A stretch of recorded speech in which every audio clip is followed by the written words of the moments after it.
दोस्तों, स्वागत है आप सभी का हमारी एक और वीडियो में। इस वीडियो में आप ब्रेन के रूल्स को जानेंगे जो आपके ब्रेन की पूरी पोटेंशियल को हासिल करने में आपकी मदद करेगा। आप सीखेंगे कि अपनी मेमोरी और प्रॉब्लम सॉल्व करने की एबिलिटी को कैसे बढ़ाया जाता है। साथ ही आप सीखेंगे कि बढ़ती उम्र के साथ स्ट्रॉन्ग और अलर्ट कैसे बन रहे हैं। तो आइए बिना देर किए शुरू करते हैं brain rule book by doctor John मेडिना। John मेडिना कहते हैं, क्या आपने कभी सोचा है कि आपका ब्रेन यानी कि दिमाग कितना पावरफुल है? ये शब्दों और नंबर्स को समझ सकता है। जब आप डरते या घबराते हुए होते हैं तब भी आपको एक जगह से दूसरी जगह जाने में मदद करता है। आपका ब्रेन सिर्फ पावरफुल ही नहीं बल्कि बहुत तेज भी है। क्या आपने कभी सोचा है कि जब आप कुछ पढ़ते हैं तो आप उसे कैसे समझ पाते हैं, या कितनी तेजी से किसी भीड़ में भी आप अपने दोस्त या जान पहचाना हुआ चेहरा पहचान लेते हैं? ये कमाल आपके ब्रेन और उसके अंदर लाखों न्यूरॉन्स का है। ये कितने आश्चर्य की बात है कि एक छोटी सी जगह में आप अनगिनत इन्फॉर्मेशन स्टोर कर सकते हैं। तो हम अपने ब्रेन को बेहतर बनाने के लिए आखिर क्या कर सकते हैं? इस बुक में आप सीखेंगे कि ब्रेन कैसे काम करता है और आप इसे हमेशा अच्छी कंडीशन में कैसे बनाए रख सकते हैं। हमारा ब्रेन बहुत ही दिलचस्प और हैरान कर देने वाला मशीन है। इस बुक के जरिए आप इसके बारे में बहुत कुछ जानेंगे, क्योंकि यकीन मानिए आपका ब्रेन आपको बहुत अच्छे से जानता है। तो आइए बढ़ते हैं चैप्टर्स की ओर। Exercise. Rule number 1, exercise boost brain power. हमारे जो पूर्वज थे, एक तरह से आप उन्हें बंजारा कह सकते हैं, क्योंकि वो एक जगह से दूसरी जगह घूमते रहते थे। वो अलग अलग जगह जाने के लिए मजबूर थे, क्योंकि एक जगह पर लंबे समय तक रहना संभव नहीं था। उन्हें कई तरह की मुश्किलों का सामना करना पड़ता था, जैसे उनके पास खाने की या लकड़ी की कमी हो जाती थी, जंगली जानवर हमला कर देते थे, या मौसम हमेशा बदलता रहता था। ऐसी कंडीशन का सामना करते हुए आगे बढ़ते रहने से ब्रेन को तेजी से डेवलप होने में मदद मिली। लेकिन अगर आज की बात करें तो हमारे पूर्वजों की तुलना में हमारे लाइफ स्टाइल और रहन सहन बिल्कुल अलग है। आज हम अपनी सीट से हिले बिना कई घंटों तक का सफर कर लेते हैं। कई तरह की मशीन ने हमारा काम आसान बना दिया है। हाँ, हमारा बुढ़ापा कैसा होगा, हमारी लाइफ स्टाइल का इस पर गहरा असर होता है। अगर आप एक सुस्त जीवन जीते हैं यानी इनएक्टिव हैं और आपने अपनी ज़िंदगी का ज़्यादातर समय सोफे पर लेटे हुए बताया है, इसमें कोई शक नहीं है आप बढ़ती उम्र के साथ डरने लगेंगे। लेकिन अगर आपने एक एक्टिव लाइफस्टाइल अपनाई है तो आप 75 के होने के बाद भी चुस्त और फुर्तीले बने रहेंगे। एक्सरसाइज करने के बहुत फायदे होते हैं। ये हार्ट अटैक और स्ट्रोक जैसी बीमारियों की रिस्क को कम कर देता है। ये आपको फिजिकली और मेंटली परफेक्ट शेप में बनाए रखता है। कई स्टडीज ने ये साबित किया है कि जो लोग एक्टिव लाइफस्टाइल बनाते हैं वो मेमोरी, लॉजिक, प्रॉब्लम सॉल्व करने की एबिलिटी को और बातों को समझने की पावर में सुस्त लोगों की तुलना में काफ़ी आगे होते हैं। अगर आप भी आलसी और सुस्त हो तो उदास न हो, क्योंकि रिसर्च करने वालों ने गौर किया तो पाया कि एक्सरसाइज प्रोग्राम को फॉलो करने के बाद इनएक्टिव लोगों की मेंटलिटी में काफ़ी इंप्रूवमेंट होने लगता है। 4 महीनों में उन्होंने बहुत प्रोग्रेस दिखाई थी। एक्सरसाइज बुढ़ापे में होने वाली बीमारियों के रिस्क को भी कम कर देता है। यह आपके मूड को अच्छा बनाए रखता है, क्योंकि फिजिकल एक्सरसाइज आपके नर्वस सिस्टम में सेरोटोनिन, डोपामिन और नॉरएपिनेफ्रिन को रिलीज करता है। 70 साल की उम्र में उन्होंने कैलिफोर्निया के लॉन्ग बीच हार्बर से क्वींस ब्रिज तक 70 बोट, जिसमें एक आदमी सवार था, उसे खींच कर सबको चकित कर देता था। जैक के पीछे 70 बोट बांधी थी और उन्होंने 1.5 मील की दूरी तय की। स्ट्रॉन्ग बॉडी के अलावा उस उम्र में भी जैक मेंटली फिट थे। उनका माइंड और बॉडी एक 20 साल के नौजवान जैसा था। अब आइए जेम एंड फ्रैंक को एग्जाम्पल के रूप में लेते हैं, जिन्होंने एक्टिव और इनएक्टिव लाइफस्टाइल को अपनाया था। जेम वृद्धाश्रम में रहते थे और ज़्यादा चलते फिरते नहीं थे, बस टीवी के सामने बैठे रहते थे। वो काफ़ी दुखी थे और अक्सर बिना किसी कारण से रोने लगते हैं। दूसरी ओर फ्रैंक फिजिकली और मेंटली एक्टिव थे। वो हमेशा किसी न किसी काम में बिजी रहते। असल में फ्रैंक एक आर्किटेक्ट थे जिन्होंने 90 साल की उम्र में एक म्यूजियम बनाने का काम पूरा किया था। फिजिकली हेल्थी होने के साथ साथ वो अपनी जिंदगी से खुश भी थे। आपको क्या लगता है इस शौक का कारण क्या था? जब आप खुद को एक्टिव बनाए रखते हैं तो आप पॉजिटिव विचारों और एनर्जी से भरे होते हैं। लेकिन जहां आपने खाली बैठना शुरू किया तो आपके माइंड में शैतानी ख्यालात घर करने लगते हैं और आपको नेगेटिव विचारों से भर देते हैं, जो आपको दुख और तकलीफ का कारण बनता है। जैसा कि जेम के साथ हुआ था, कई लोग हैं जेम की तरह सुस्त और इनएक्टिव हैं, लेकिन उनके लिए अभी भी उम्मीद बची है। हर रोज सिर्फ 20 मिनट की एक्सरसाइज भी आपके हेल्थ और मूड में पॉजिटिव बदलाव लाने की ताकत रखता है। Survival. Rule number 2, the human brain evolve. हमारे पूर्वजों ने कठोर वातावरण से बचने के लिए सिर्फ अपनी बॉडी का ही नहीं बल्कि अपने दिमाग का भी बहुत इस्तेमाल किया। वे सिंबॉलिक रीजनिंग का इस्तेमाल करते थे। सिंबॉलिक रीजनिंग वो कला है जो हमें जानवरों से अलग बनाती है। ये उन चीज़ों को देखने की एबिलिटी है जो सच में मौजूद नहीं है। इमेजिनेशन कीजिए, आप अपने हाथ पर एक सीधी और लंबी लाइन ड्रॉ करते हैं। क्योंकि हमारे पास सिंबॉलिक रीजनिंग है, इसलिए हम समझ जाते हैं कि इसका मतलब या तो अल्फ़ाबेट आई है या नंबर 1। सिंबॉलिक रीजनिंग ने हमारे पूर्वजों को एक दूसरे के साथ बातचीत करने में, अगर आगे कोई खतरा है तो हमें सावधान करने में मदद की है। यह तो शुक्र है कि समय के साथ इंसान ने कई बदलाव और डेवलपमेंट होते आ रहे हैं और कुछ ऐसे सिंबल बन गए हैं जिन्हें दुनिया के किसी भी कोने में कोई भी समझ सकता है। जैसे रेड सिग्नल का मतलब है स्टॉप, हम सब का मतलब है। हम कई फील्ड में जैसे लैंग्वेज, आर्ट, पोएट्री में भी सिंबॉलिक रीजनिंग को यूज करते हैं। हमने अपने कल्चर को इस यूनिक एबिलिटी में डाला है। हमारे पवित्र ग्रंथों, पौराणिक कथाओं और दिग्गजों के बारे में सोचिए। इंसानों ने सिंबॉलिक रीजनिंग की मदद से धर्म और कॉर्पोरेशन को बनाया। जानवर ये सब कुछ नहीं कर सकते। नेचुरल सिलेक्शन ने हमारे कमजोर पूर्वजों को हटा दिया और ज़्यादा मजबूत लोगों का जीन्स अगली पीढ़ी में चला गया। फिर भी हिस्ट्री ने इसे अनदेखा कर दिया। जब ईस्ट अफ्रीका में हमारे पूर्वजों ने एक छोटी सी आबादी से धरती पर जिंदगी की शुरुआत की थी, आज आबादी 7 अरब तक कैसे पहुंच गई? इसका जवाब है बदलाव। इससे लड़ने के बजाय हमने बदलाव के साथ ढलना और उसे अपनाना सीखा। स्मिथसोनियन म्यूजियम में ह्यूमन ओरिजिन्स के डायरेक्टर रिचर्ड बार्ट्स इस थ्योरी को वेरिएबिलिटी सिलेक्शन थ्योरी कहते हैं। ये थ्योरी बताती है कि हमारे ब्रेन में 2 पावरफुल विशेषताएं हैं। पहला, हम जब गलतियां करते हैं तब हम सचेत हो जाते हैं, और दूसरा, हमारा ब्रेन हमें उनसे सीखने की परमिशन देता है। इस एबिलिटी ने हमारे पूर्वजों को बिना किसी मदद के तेजी से बदलती हुई कंडीशन को झेलते हुए आगे बढ़ना सिखाया। उन्हें बताने या सिखाने वाला कोई नहीं था, उन्होंने खुद सब कुछ झेला और आगे बढ़ते रहे। एक और चीज जो हमें जानवरों से अलग बनाती है वो है बिना पैडलिज्म। ये वो है जो हमें 2 पैरों पर चलने और हाथों को दूसरे काम के लिए इस्तेमाल करने की क्षमता देती है। लेकिन सबसे बड़ा फैक्टर जो इंसान को औरों से अलग करता है वो है हमारे ब्रेन का प्रीफ्रंटल कॉर्टेक्स। प्रीफ्रंटल कॉर्टेक्स खास तौर पर प्रॉब्लम को सॉल्व करने, ध्यान फोकस करने, नेचुरल सेंस या इंट्यूशन को कंट्रोल करने के लिए जिम्मेदार होता है। आइए कहानी से समझते हैं। ये कहानी है 25 साल के फिनिश गेज की। वो रेल रोड कंस्ट्रक्शन टीम का हेड था। गेज का परिवार और उसके साथी उसे मजाकिया, स्मार्ट और मेहनती लड़के के रूप में याद करते हैं। एक दिन काम के दौरान गेज एक भयानक दुर्घटना का शिकार हो गया।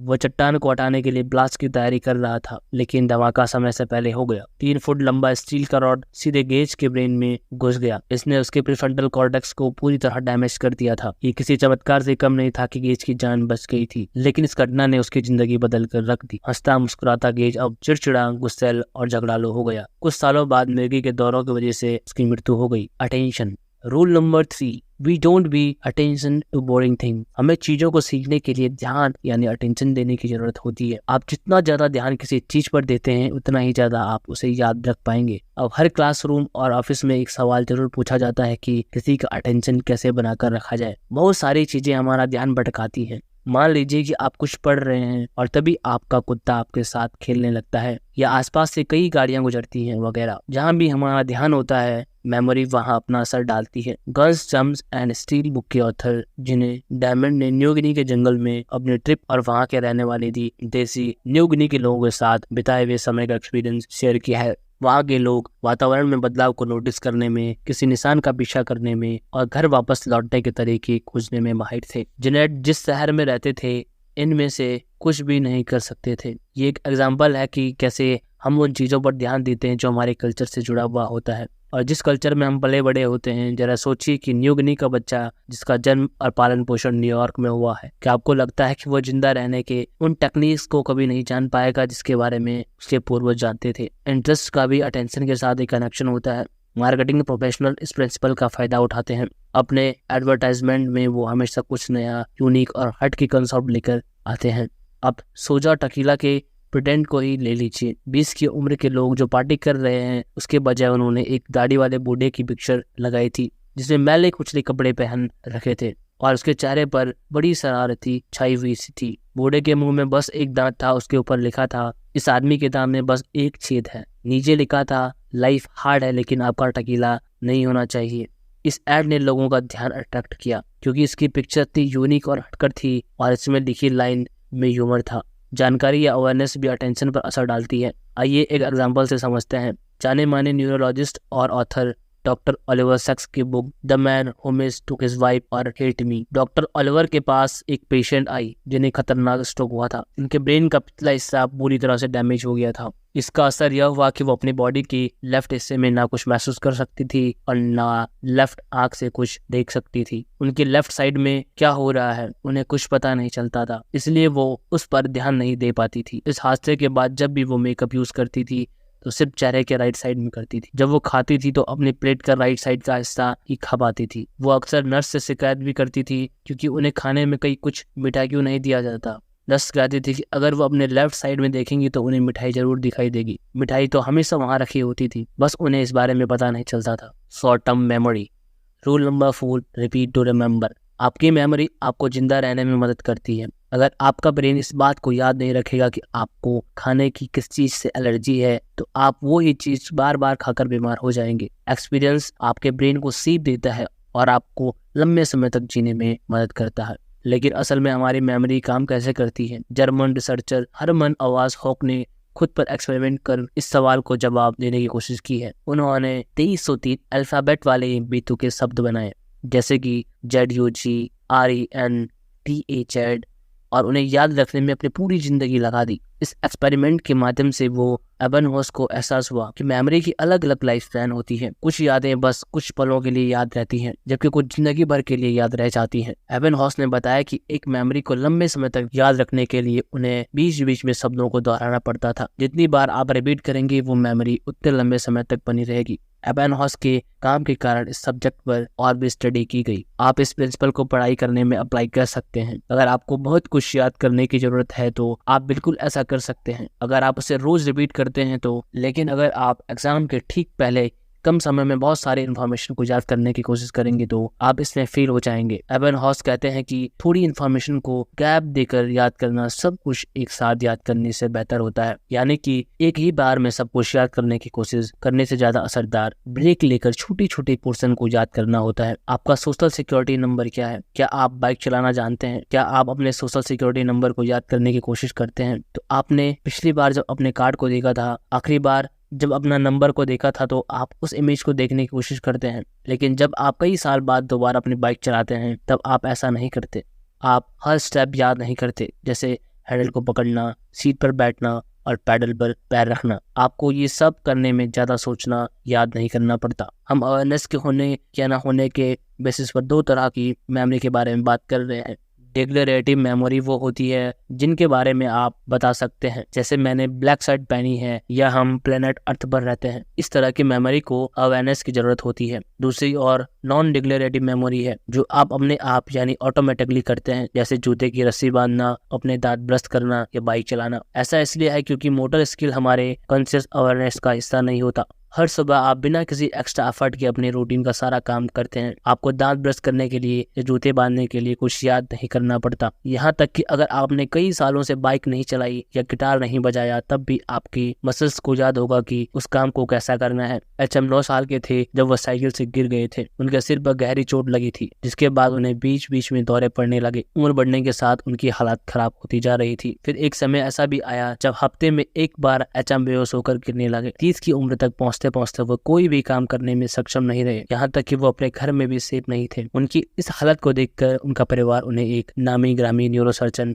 विलियम स्कॉविल के पास ले गए। स्कॉविल ने बताया कि एचएम के ब्रेन में टेम्पोरल लोब प्रॉब्लम थी। क्या हमारे दोनों कान के ऊपर ब्रेन का हिस्सा होता है? स्कॉविल ने उसके ब्रेन को लेफ्ट और राइट टेम्पोरल लोब को निकाला। इससे उनके दौरे तो कम हो गए लेकिन उसने शॉर्ट टर्म मेमोरी को लॉन्ग टर्म मेमोरी में बदलने की एबिलिटी खो दी। सर्जरी के बाद एचएम लंबे समय तक कुछ भी याद नहीं रख पाते थे। समय गुजरने के साथ एक वक्त ऐसा भी आया जब एचएम आईने में खुद को पहचान भी नहीं पाए। उनका चेहरा बूढ़ा हो गया था। ये सर्जरी के पहले जैसा बिल्कुल नहीं था। एचएम को पता नहीं था कि उनकी उम्र कितनी थी। वो कोई भी नया नाम, चेहरा, गाना या शब्द याद नहीं रख पाते थे। उनकी मेमोरी इतनी कम हो गई थी कि किसी से मिलने के बाद अगर वो मुड़ जाते थे तब भी वो शख्स को भूल जाते थे। एचएम सालों तक रिसर्च का सब्जेक्ट बने रहे। वो सभी साइंटिस्ट के साथ हंसमुख और मिलनसार तरीके से पेश आते। वो कभी किसी टेस्ट के कारण थके नहीं क्योंकि उनके लिए हर एक्सपीरियंस नया था। 82 की उम्र में सांस की प्रॉब्लम की वजह से एचएम की मृत्यु हुई। Long term memory. Rule number 5, remember to repeat. जैसा कि नाम से पता चलता है कि शॉर्ट टर्म की मेमोरी इतनी भी शॉर्ट टर्म के लिए नहीं होती। साइंटिस्ट एलन बेडले के अनुसार इसमें 3 फैक्टर का एक कॉम्प्लेक्स प्रोसेस होता है। पहला है ऑडिटरी, दूसरा है विजुअल्स और तीसरा है एग्जीक्यूटिव। शॉर्ट टर्म मेमोरी के लिए ज्यादा सटीक शब्द वर्किंग मेमोरी है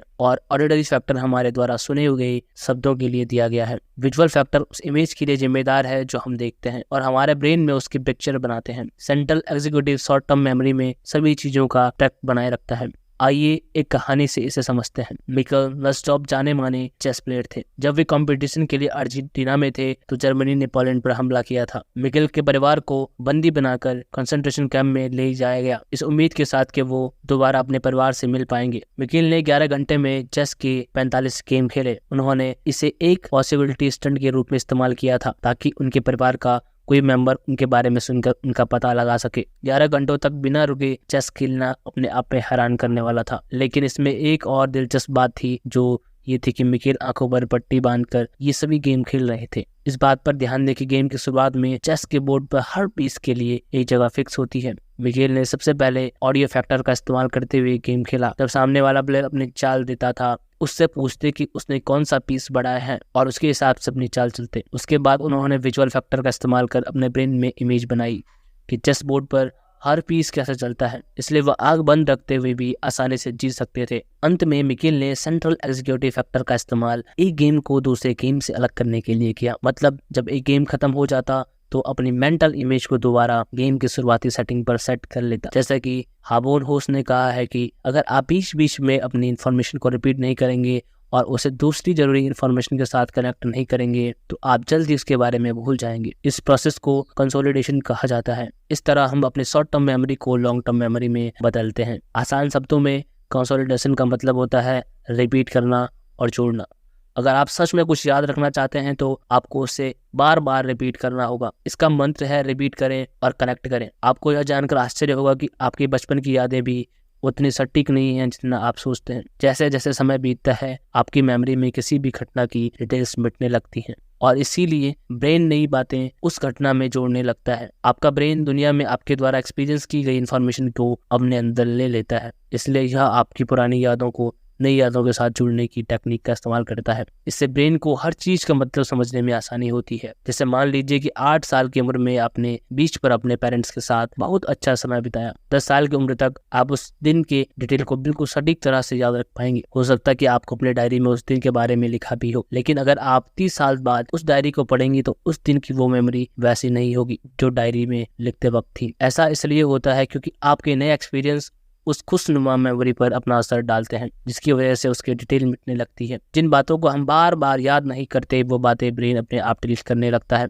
sleep. Rule number 6, sleep well think well. अक्सर नींद की कमी की वजह से आप जो बदलाव महसूस करते हैं उस वजह से आप ओवर रिएक्ट करने लगते हैं और आप इसमें गलत नहीं है। स्टडी ने बार बार इस बात को साबित किया है कि नींद की कमी आपके बॉडी को गंभीर नुकसान पहुंचाती है। हम बिना रुके या बिना नींद लिए लगातार काम नहीं कर सकते क्योंकि हमारी बॉडी में जागने और सोने का एक ऑटोमेटिक सिस्टम बना हुआ है। जागना और सोना हमारी बॉडी के अंदर चल रही एक लड़ाई के रूप में बताया गया है। ये लड़ाई प्रोसेस सी और प्रोसेस एस के बीच में है। प्रोसेस सी उन हार्मोन और केमिकल से बना हुआ है जो आपको जगाए रखने में काम करते हैं। दूसरी ओर प्रोसेस एस उन हार्मोन्स और केमिकल से बना है जिनका काम है आपको सुलाना। इस लड़ाई में जो प्रोसेस ज्यादा हावी होता है उसके हारने की पॉसिबिलिटीज ज्यादा होती हैं। लेकिन ऐसा क्यों? ऐसा इसलिए क्योंकि आप जितने समय तक जागते रहेंगे उतनी ही आपको ज्यादा नींद आने लगेगी, क्योंकि आपकी बॉडी बहुत थक चुकी होती है। यहाँ तक कि दोपहर में झपकी लेना भी रिसर्च करने वालों के द्वारा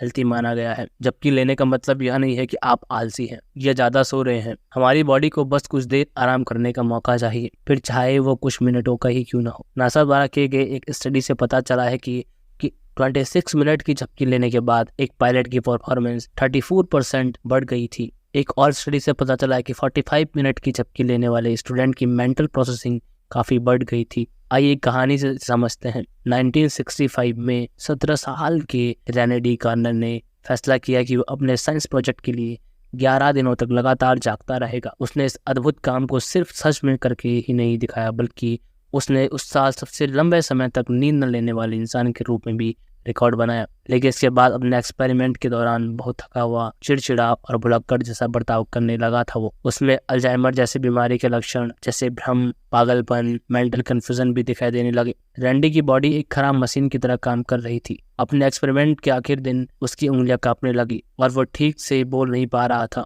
पूरी नींद लेना सिर्फ बच्चों के लिए जरूरी नहीं होता, यह हमारी बॉडी का एक नेचुरल प्रोसेस है। खुद को रिचार्ज करने का पूरी नींद लेना हर उम्र के इंसान के लिए बहुत ज्यादा जरूरी है। जब आपको एग्जाम के लिए पढ़ने की या किसी इंपॉर्टेंट प्रोजेक्ट पर काम करने की जरूरत होती है तो आपको बीच बीच में रेस्ट जरूर लेना चाहिए। जबकि लेने का मतलब आलसी होना नहीं होता, बल्कि यह आपको ज्यादा प्रोडक्टिव बनाता है।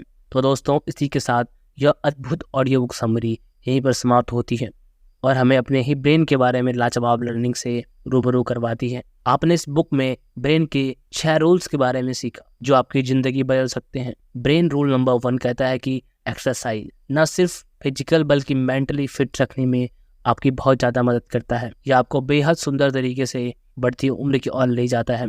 ब्रेन रूल नंबर 2 आपको ये बताता है कि समय के साथ आपका ब्रेन भी डेवलप होता रहता है, उसमें कई बदलाव आए हैं।